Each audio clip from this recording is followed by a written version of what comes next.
Our story begins with the Red Skull ordering Zola to continue his attack on the Avengers. Zola has been building an army of mutates in another realm known as Dimension Z. His daughter Jet enters the headquarters. Jet says she will no longer serve her father and will not allow him to continue his attack on Earth. Zola, however, explains she has always served him, even when she thought she was working for Captain America against him. They are soon interrupted by Falcon, who knocks Zola out of his headquarters. While the Avengers battle mutates in the city, Zola's son Ian, who now also works on the side of good, is contacted by an elderly Steve Rogers. As the super soldier serum in Captain America has been rendered inert, Rogers has now experienced rapid aging and can no longer fight himself. Rogers asks Ian to find Sharon Carter, who is being held prisoner by Zola. While Falcon continues his battle with Zola, Ian rescues Sharon Carter, who shows Ian that the mutate army is just a trap to lure all the Avengers into one place. With all of them together, Zola plans to kill the Avengers with a giant bomb. Zola activates the bomb with only 30 seconds until detonation. Captain America scrambles to evacuate the Avengers, but the mutate army keeps them from running away. With only 15 seconds left on the bomb, Falcon instead chooses to sacrifice himself, flying high above the city. With a final goodbye to Steve Rogers, the bomb explodes, high above everyone else.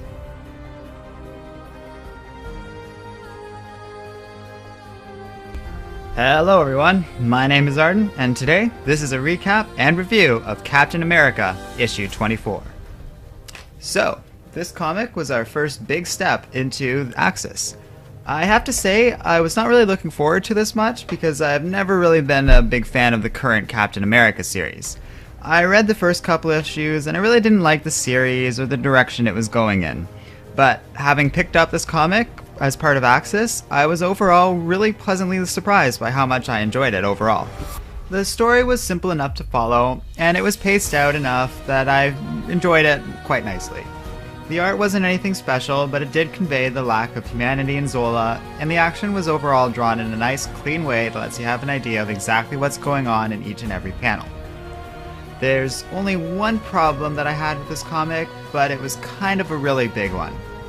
We're expected to believe that Falcon died in this issue, but we all know that's simply just not the case.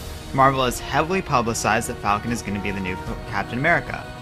It's been announced on the Colbert Report, there's been a ton of promotional material released about it, and there's even been coverage of this news here on Comic Island not too long ago.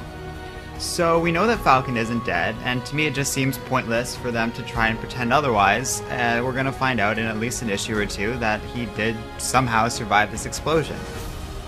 But in spite of that, overall, as a start to Axis and a continuation of Captain America's story, this was a lot of fun and not a bad start to a big crossover event. So, what did you guys think about Captain America 24? Are you looking forward to Axis? Do you think that this will be a good start as for a crossover event?